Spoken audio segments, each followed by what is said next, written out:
স্বাগত জানাচ্ছি খাতুনগঞ্জ থেকে মতিঝিলের সাথে আছি আমি প্রিমা জামান।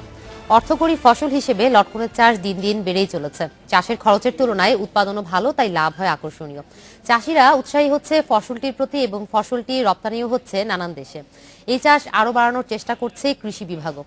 আজ আমরা আলোচনা করব লটকনের চাষ নিয়ে। এ নিয়ে আলোচনা করতে আমাদের সাথে আজ স্টুডিওতে উপস্থিত রয়েছেন বাংলাদেশ কৃষি গবেষণা ইনস্টিটিউটের উদ্যান তত্ত্ব গবেষণা কেন্দ্রের ঊর্ধ্বতন বৈজ্ঞানিক কর্মকর্তা ডক্টর মোহাম্মদ মশিউর রহমান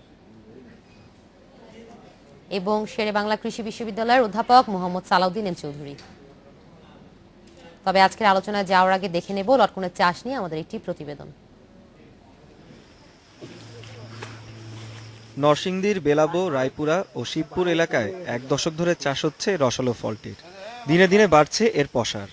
এই 3 উপজেলা লাল মাটিতে প্রচুর ক্যালসিয়াম ও খনিজ উপাদান বেশি থাকায় লটকনের ফলন হয় ভালো। কৃষি বিভাগ বলছে এবার 538 হেক্টর জমিতে চাষ হয়েছে ফলটির। উৎপাদন হয়েছে আশাতীত, দামও ভালো। অল্প খরচে অনেক লাভবান, যা বলার বাহুল্য। মাটিও এরকম উর্বর যে এই লাল মাটি ছাড়া কালো মাটি তৈলে এরকম একটা সুবিধা হয় না। ফলটির বাজার গড়ে উঠেছে মরজাল ও শিবপুরে। ঢাকাসহ বিভিন্ন এলাকা থেকে ক্রেতারা আসেন এসব বাজারে। বাগানেও বিক্রি হয় ফলটি। এখানকার লটকন যাচ্ছে দেশের বাইরেও। আমরা ভালোগুলি যেগুলি এগুলি বিদেশে বিক্রি করি আর দেশের ভিতরে বিক্রি করি। চাষ বাড়াতে বাগান মালিকদের সহায়তা দিচ্ছে কৃষি বিভাগ। একটা প্রজেক্টের মাধ্যমে আমরা হটেক্স ফাউন্ডেশনের সহযোগিতায় আমরা এটা বিদেশে বিভিন্ন দেশে এটা এক্সপোর্ট করতেছি। কুড়িগ্রাম সদর এবং রাজারহাট উপজেলাতেও গড়ে উঠেছে লটকনের বাগান। সুপারি গাছের ফাঁকে নামমাত্র পরিচর্যা আর খরচ করেই লাখ লাখ টাকার ফল বিক্রি করছে চাষিরা। চারা লাগানোর 2 বছরের মাথায় শুরু হয় উৎপাদন। এই জেলা থেকে প্রতিদিন প্রায় 300 মণ লটকন যাচ্ছে ঢাকাসহ দেশের বিভিন্ন স্থানে। আর চাষিদের কাছ থেকে আগাম বাগান কিনে নিচ্ছে পাইকারিরা। কৃষিবিদরা জানান, ছায়াযুক্ত জমি, বিশেষ করে সুপারি বাগানে লটকন চাষ করা উপযোগী। লটকন চাষের ব্যাপারে চাষিদেরকে পরামর্শ দেওয়া হয় গাছের বয়স ভেদে, সেখানে সারের পরিমাণ এবং পরিচর্যার বিষয়ে কৃষি বিভাগ থেকে পরামর্শ দেওয়া হয়। Independent news. লটকনের চাষ নিয়ে আমরা একটি প্রতিবেদন দেখলাম। ডক্টর মশিউর এবং মোহাম্মদ সালাউদ্দিন, আপনারা কেমন আছেন? এবং শুরুতেই আপনাদের দুজনকে ঈদের শুভেচ্ছা জানাচ্ছি। আমি ডক্টর মশিউর, আপনার কাছে প্রথমে যে বিষয়টি জানতে চাইবো, আপনি তো আমাদের প্রতিবেদনে দেখলেনই যে লটকনের চাষ দিন দিন বেশ আকর্ষণীয় হয়ে উঠছে এবং এক্ষেত্রে যেটা বলা হচ্ছে যে উৎপাদন ভালো হওয়াতে এই ক্ষেত্রে আকর্ষণ আরো বেশি বাড়ছে। ওভারঅল লটকনের বর্তমান চাষের অবস্থান নিয়ে আপনার কি অভিমত হবে? লটকন বাংলাদেশের যতগুলি ফল আছে তার মধ্যে একটা অন্যতম প্রধান সম্ভাবনাময় ফল। দিন দিন এর চাষ বাড়ছে, এর কারণ এর পুষ্টিগুণ, এর স্বাদ এবং সর্বোপরি এর শেলফ লাইফ। মানে এটা তুলনামূলকভাবে অন্যান্য ফলের চাইতে কোনো প্রকার পরিচর্যা ছাড়াই অনেক দিন রাখা যায় এবং এর বিদেশেও একটা ভালো বাজার আছে, যার ফলে আমাদের দেশে আগে যে সকল জেলাগুলোতে লটকন চাষ হতো তার বাইরে অনেক জেলায়, যেমন ময়মনসিংহ, গাজীপুর, তারপর উত্তরবঙ্গের বিভিন্ন জেলায় লটকন চাষ হচ্ছে।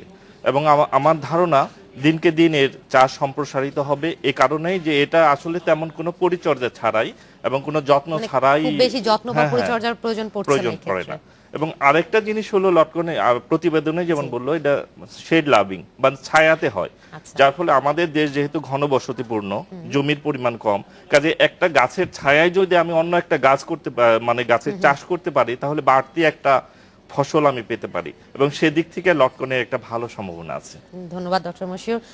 মোহাম্মদ সালাউদ্দিন, আপনার কাছে এখন যে বিষয়টি জানতে চাইবো, আমরা প্রতিবেদনেও দেখছিলাম যে এটার আকর্ষণীয়তার পাশাপাশি যেটা হচ্ছে বিভিন্ন দেশে রপ্তানি করা হচ্ছে। এক্ষেত্রে আপনার কি মন্তব্য হবে যে রপ্তানি মুখী একটি ফল যেহেতু আমরা পেয়েছি এবং দেশের চাহিদা মিটিয়ে বাইরেও রপ্তানি করা হচ্ছে, এক্ষেত্রে কতটুকু সম্ভাবনা রয়েছে? ধন্যবাদ। লটকনটা বিদেশে মেনলি এথনিক মার্কেটে যায়। আমাদের এই যে ইউরোপিয়ান ইউনিয়ন বলেন, মিডল ইস্টে বলেন, এটা যে এথনিক, যে আমাদের যে লোকাল যে যারা ওখানে কাজকর্ম করছে তারা এটাকে পছন্দ করে দেশি ফল হিসাবে। এবং যেহেতু এটা একটা নন কনভেনশনাল আইটেম, এটা যদি আমরা যদি রপ্তানিটাকে বুস্ট আপ করতে পারি, তাহলে দেশের মনে করেন বৈদেশিক মুদ্রা অর্জনের ক্ষেত্রে এটা একটা খুব ভালো সম্ভাবনাময় আপনার অবস্থান নিতে পারবে এবং অবদান রাখতে পারবে। সেক্ষেত্রে সরকারকে অবশ্যই এগিয়ে এসে এই লটকনটাকে কি করে মার্কেটে ঢুকানো যেতে পারে, এবং যারা লটকন চাষ করছেন চাষ থেকে শুরু করে এইটা প্রসেস করে এটাকে ওই যেই দেশে রিকোয়ারমেন্ট আছে সেই দেশে পৌঁছানো পর্যন্ত গভর্নমেন্টের যে এজেন্সিগুলি আছে আমরা দেখেছি যে যেমন ডিই আছে, হটেক্স ফাউন্ডেশন আছে, তারপরে আপনার বিভিন্ন প্রসেস সেন্টারগুলি যদি এই লটকনটাকে যদি আপনার প্রসেসিং করে ভালো করে এটাকে রপ্তানি করতে পারে তাহলে মার্কেটটা অবশ্যই একটা লুক্রেটিভ মার্কেট হতে পারে। আমরাও তেমনটাই আশা করছি। ডক্টর মশিউর, আপনার কাছে এখন যে বিষয়টি জানতে চাইবো যে আপনার কি মনে হচ্ছে যে দিন দিন এত জনপ্রিয় হয়ে ওঠার কারণ কি? শুধুমাত্র কি আপনি যেটা বলছিলেন যে পরিচর্যার কথা, যে খুব ঝামেলা লাগে না বা খুব বেশি এটা যত্ন করা লাগে না, নাকি আরো অনেকগুলো ফ্যাক্টর এখানে কাজ করে? না, আরো অনেকগুলো ফ্যাক্টর কাজ করে। যেমন একটা ফ্যাক্টর কাজ করে তুলনামূলকভাবে অনুর্বর জমিতে, লাল মাটি কিন্তু আমরা প্রবলেম সয়েল হিসেবে বলি, অনুর্বর জমিতে এটা চাষ হয়। যে জমিতে সাধারণত অন্য কোনো ফল বা ফসল হয় না সেই জমিতে সহজে লটকন করা যায়। ছায়াযুক্ত জায়গায় একটা চাষ করা যাচ্ছে, এটা একটা সুবিধা। রোগ বালাই পোকামাকড় তুলনামূলকভাবে অনেক কম। তারপরে হলো যে আমি প্রথমেই বলছি যে এটা শেলফ লাইফ অনেক বেশি, কারণ এটার উপরে একটা শক্ত আবরণ থাকে, আবরণটা অনেক পুরু এবং মানে চামড়াবত মানে লেদারি একটা কোট থাকে। এর কারণে এটা হলো যে ফরমালিন বা অন্য কোনো প্রিজারভেটিভ না দিয়েই কিন্তু অনেকদিন রাখা যায়। আমি এই বিষয়টা আসলে জানতেও চাচ্ছিলাম যে অন্যান্য ফলের মতো কি এই ক্ষেত্রে ফরমালিনের ব্যবহার কি না, খুব বেশি? এই যে মোটা খোসার কারণে ফরমালিন দেওয়ার দরকার হয় না, এবং ফরমালিন ছাড়াই অনেকদিন রাখা যাচ্ছে। এবং যেহেতু এটার উপরে খোসাটা মোটা, এর কারণে হয় কি একটা ফল আরেকটা ফলের সাথে ঘষা লাগলে ভিতরে যে শ্বাসটা সেটা সহজে নষ্ট হয় না, যার ফলে এটা যে আপনার অনেকদিন রাখা যায়, বিদেশে পাঠানো মানে সহজ হয়, খুব বেশি এই ক্ষেত্রে ঝামেলা পোহাতে হচ্ছে না। আর টক মিষ্টি স্বাদের জন্য আসলে এই মধু মাসে সব আম, কাঁঠাল, লিচু সবই মিষ্টি ফল, এখানে একটু টক মিষ্টি স্বাদের কারণে এটা আলাদা একটা আছে, ফ্লেভার পাওয়া যায় এখান থেকে। আচ্ছা, এই ক্ষেত্রে তো শুধু উপকারিতার কথা শুনছিলাম, কোনো সমস্যা কি নেই লটকন চাষের ক্ষেত্রে অথবা লটকনের ক্ষেত্রে? হ্যাঁ, সমস্যা তো কিছু থাকবেই। প্রধান এবং প্রথম যে সমস্যাটা আমি মনে করি, লটকন হলো ডায়াসিয়াস বা ভিন্নবাসী উদ্ভিদ। এর পুরুষ এবং মহিলা গাছ আলাদা আলাদা। পুরুষ গাছে শুধু পুরুষ ফুল ধরবে এবং সেই গাছ থেকে কিন্তু ফল পাওয়া যাবে না, এবং মহিলা গাছে থেকে আমি ফুল পাবো, কিন্তু মহিলা গাছকে আবার পুরুষ গাছে পরাগায়নের জন্য পুরুষ গাছ দরকার হবে।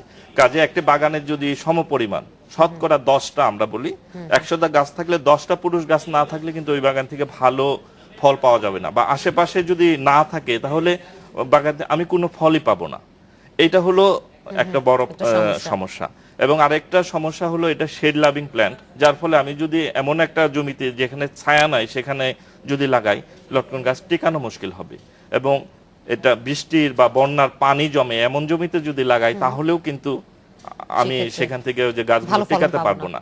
এই বিষয়গুলো চাষের আগে আমাকে বিবেচনা করতে হবে। আমাকে সেচের ব্যবস্থা রাখতে হবে, পানি নিষ্কাশনের ব্যবস্থা রাখতে হবে, ছায়ার ব্যবস্থা রাখতে হবে, এবং সর্বোপরি আমার জমিটাতে প্রচুর পরিমাণে জৈব পদার্থ থাকতে হবে।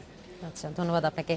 মোহাম্মদ সালাউদ্দিন, আপনি লটকন চাষে লটকনের রপ্তানির কথা বলছিলেন। এক্ষেত্রে যদি আমি আপনাকে জিজ্ঞেস করি, শুধুমাত্র লটকন তো নয়, লটকনের মতো এই সকল আর যে সকল ফল ফলাদি আছে, এই সকল ফল ফলাদি রপ্তানির ক্ষেত্রে আমাদের দেশের অবস্থান এখন কিরকম?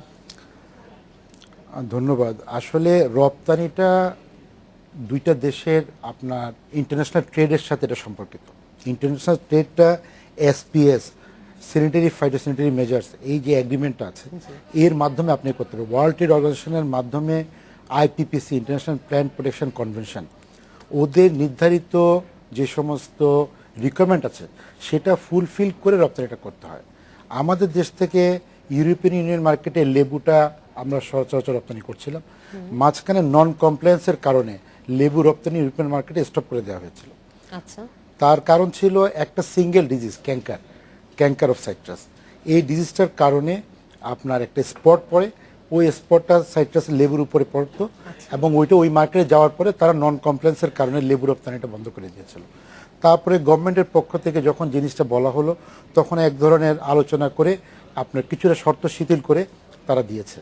এখন আপনার আন্ডার সার্টেন কন্ডিশন এটাকে কিছুটা আমরা সুযোগ পাচ্ছি যে হয়তোবা নকশিন্দি বেল্ট থেকে দিতে হবে, যে জোনটাতে আপনার সাইট্রাস ক্যাঙ্কার নাই সেখান থেকে দিতে হবে।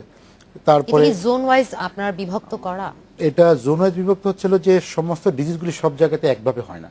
কিছু জায়গাতে ডিজিজের প্রকোপ বেশি, কিছু জায়গাতে ডিজিজের প্রকোপ কম। নরসিংদী জোনটাতে এই ক্যাঙ্কারের প্রকোপটা কম, এবং এটা পাঠানোর আগে তারা বলেছিল যে এসওপিপি, সোডিয়াম অর্থোফিনাল ফসফেট একটা কেমিক্যাল, এটাকে আপনি ট্রিটমেন্ট করে দিতে হবে। আপনি যখনই একটা জিনিস রপ্তানি করতে যাবেন, এটা ফাইটোস্যানিটারি সার্টিফিকেট দিতে হয়। এই ফাইটোস্যানিটারি সার্টিফিকেটটা এইটা আমাদের দেশের যে সমস্ত যারা আপনার এক্সপোর্ট করবে তাদেরকে তার কমপ্লেন্সগুলিকে রিলেট করেই কিন্তু এটাকে দিতে হয়। তো ফলে আপনি যখন এই ক্যাঙ্কার থাকবে বা এটা থাকবে, তখন কিন্তু তারা আপনার এই জিনিসটাকে ইয়া করবে না। লটকনটা এখন নতুন যাওয়া শুরু হয়েছে, জি। যখনই এটা দুই একটা কনসার্ন তারা ইন্টারসেপ্ট করবে, করার পর যদি এখানে যদি কোনো ধরনের আপনার ডিজিজ বা পেস্টের আক্রমণ দেখে, তখন কিন্তু তারা এটাকে ইন্টারসেপ্ট করে এটাকে বন্ধ এখন করে পর্যন্ত তো আমরা এই ক্ষেত্রে কোনো এই ধরনের কোনো সংবাদ পাইনি যে কোনো আক্রমণ দেখেছে বা ডিজিজ পেয়েছে লটকনের ক্ষেত্রে। দেবে। না, বিষয় হচ্ছে যে আমি আসলে এই বিষয়টার উত্তর আপনার কাছে নিব, তোমাদের একটা বিরতির সময় হয়ে এসেছে। আলোচনা এই পর্যায়ে বিরতি নিচ্ছে, আমাদের সাথেই থাকুন।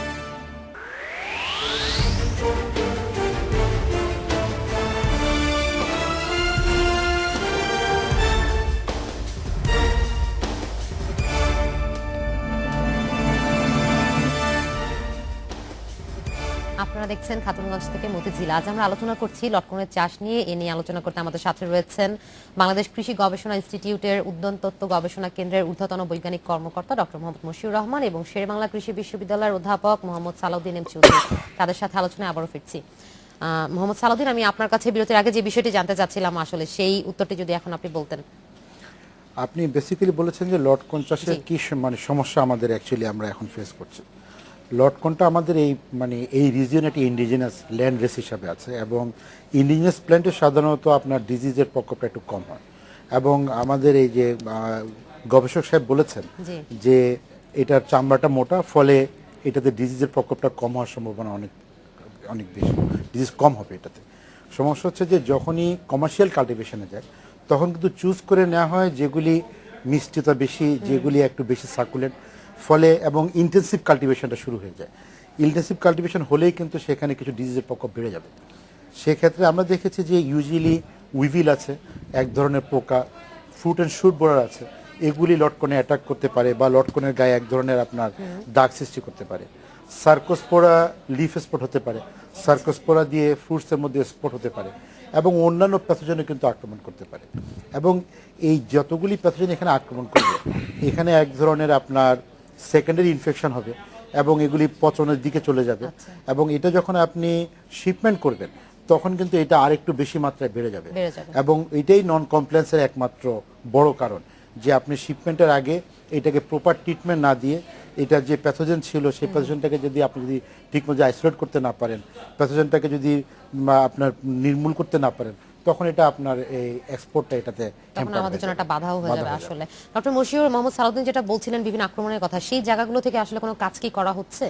হ্যাঁ, বাংলাদেশ কৃষি গবেষণা ইনস্টিটিউট লটকন সহ বিভিন্ন স্থানীয় যে ফল আছে আমাদের ইন্ডিজিনাস ফল নিয়ে কাজ করে, এবং উন্নত জাত উদ্ভাবন সহ এর বিভিন্ন ধরনের মানে সমস্যার কৃষকরা যে সকল সমস্যার সম্মুখীন হচ্ছে তার সমাধানের জন্য কাজ হচ্ছে। আমরা কিন্তু আমাদের প্রতিবেদনে হয়তো আপনি দেখেছেন যে চাষ বা এই ক্ষেত্রে চাষ বাড়াতে কিন্তু বাগান মালিকদেরকে সহায়তা দিচ্ছে কৃষি বিভাগ, আবার কৃষি বিভাগ নিজেও চাচ্ছে এটা উৎপাদন আরো বাড়ুক। তো এই ক্ষেত্রে আরো কোনো নতুন জাত উদ্ভাবন বা এর সম্প্রসারণে কোনো কাজ কি করা হচ্ছে? হ্যাঁ, বাংলাদেশ কৃষি গবেষণা ইনস্টিটিউট লটকনের একটি জাত বাড়ি লটকন 1 উদ্ভাবন করেছে, যেটা উচ্চ ফলনশীল এবং সিলেট সহ বিভিন্ন অঞ্চলে কিন্তু এটা চাষ হচ্ছে। এছাড়াও আমরা মানে আমার ডক্টর সালাউদ্দিন বললেন যে এটা ইন্ডিজিনাস একটা ক্রপ। ইন্ডিজিনাস ক্রপ হওয়ার কারণে এর ভেরিয়েবিলিটিস আছে প্রচুর। আমাদের দেশের আনাচে কানাচে অনেক উচ্চ ফলনশীল এবং সম্ভাবনাময় লটকনের জাত আছে, সেগুলো যদি সংগ্রহ করে আমরা কৃষক পর্যায়ে সম্প্রসারণের চেষ্টা করতেছি, এবং এ নিয়ে আমরা গবেষণা করতেছি। লটকনের রোগ এবং বালাই নিয়ে আমরা গবেষণা করতেছি। রোগ বালাই প্রতিরোধের জন্য আমরা বিভিন্ন ধরনের প্রযুক্তি উদ্ভাবন করেছি এবং উদ্ভাবন করতেছি। এবং একই সাথে এটার যদিও খুব অল্প পরিশ্রমে এটা হয়, কিন্তু এর নিউট্রিয়েন্ট ম্যানেজমেন্ট, তারপরে irrigation management, shade loving plant হলে কি পরিমাণ শেড এটা সহ্য করতে পারে, এগুলো নিয়ে আমাদের অনেক গবেষণা হচ্ছে। এবং এই সকল গবেষণার ফলাফল কৃষক পর্যায়ে একসময় আমি এটা জানতে চাচ্ছিলাম যে কৃষক পর্যায়ে কি আসলে এই ধরনের গবেষণার ফলাফল বা তাদেরকে অবগত করা হচ্ছে কিনা, মানে তাদেরকে জানানো হচ্ছে কিনা এই ব্যাপারগুলো? আসলে আমরা মানে উদ্ভাবিত প্রযুক্তি সমূহ প্রথমে কৃষি সম্প্রসারণ অধিদপ্তরকে দিই, আচ্ছা। তাদেরকে শিখায় এবং তাদের মাধ্যমে কৃষক পর্যায়ে যায়। এবং এই লটকনের সম্প্রসারণের পিছনে এটা কিন্তু একটা বড় কারণ হিসাবে কাজ করতেছে। আচ্ছা, যে মানে আপনি এর আগেও যেটা বিরতির আগেও যেটা বলছিলেন বিভিন্ন প্রসেসের কথা লটকন চাষের ক্ষেত্রে, সেই ক্ষেত্রে আসলে কৃষকরা আপনাদের দিক থেকে কতটুকু মনে হয় যে আমাদের দেশে কৃষকরা এই জায়গায় কতটুকু আসলে সিনসিয়ার বা তাদেরকে কতটুকু অ্যাওয়ার করা হয়েছে এই ক্ষেত্রে? আসলে আমাদের দেশের কৃষকরা, এটা আমাদের ভাগ্য ভালো, তারা কিন্তু নিজেরাই যথেষ্ট সচেতন। কারণ হলো এখন কৃষি কিন্তু আসলে শুধু পেশা না, এটা একটা বাণিজ্যে পরিণত হয়েছে। এবং কৃষকরা যে কাজ করলে বেশি লাভবান হবে তারা স্বতঃস্ফূর্তভাবেই সেই কাজগুলো করে। আমরা হয়তো বা একটা প্রযুক্তি উদ্ভাবন করি, কৃষকরা সেই প্রযুক্তিটা তাদের মতো করে কিন্তু তাদের মাঠে ব্যবহার করে, যার ফলে আমাদের দেশের কৃষির এই সমৃদ্ধি যতটা না আমাদের কারণে হচ্ছে, কৃষকদের নিজস্ব উদ্ভাবনের কারণে কিন্তু হচ্ছে। আমরা যে প্রোপাগেশন পদ্ধতি, তারপরে এই যে পরাগায়নের যে প্রবলেম, তারপরে মাটির যে প্রবলেম, সেচের যে প্রবলেম, সেগুলো সম্পর্কে বিভিন্ন প্রশিক্ষণের মাধ্যমে লটকন চাষিদের কিন্তু প্রশিক্ষিত করছি।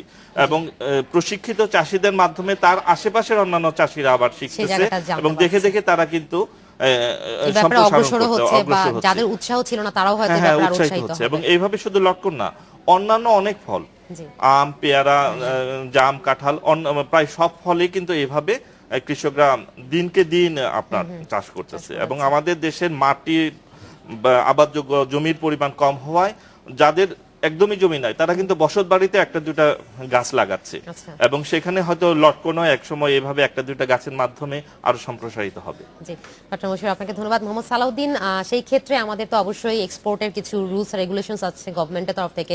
ওভারঅল ফল-ফলাদি রপ্তানির ক্ষেত্রে আপনারা কি কোনোভাবে আশা করছেন এই ধরনের রুলস রেগুলেশনস পরিবর্তনের ক্ষেত্রে কাজ করা উচিত কিনা? ধন্যবাদ। আমাদের বিজ্ঞানী সাহেব একটা কথা বলেছেন যে এটা সাবস্টেন্সিয়াল এগ্রিকালচার থেকে এখন কমার্শিয়ালের দিকে যাচ্ছে। ফার্মার্স যেই ফ্রুটসটা বা যেই কমোডিটিটা লাভজনক মনে করছে সে ওইটাকেই প্রোডাকশনে চলে যাচ্ছে। এবং যখনই আপনার সারপ্লাস প্রোডাকশন হবে, এই প্রোডাকশন যদি কনজিউম করা না যায় তো এবং ইন্টারন্যাশনাল মার্কেটে যদি ঢুকানো না যায় তাহলে দেশ তো ক্ষতিগ্রস্ত হবে। সেক্ষেত্রে ন্যাশনাল পলিসিটাকে অনেক বেশি ইন্টারেক্টিভ হতে হবে।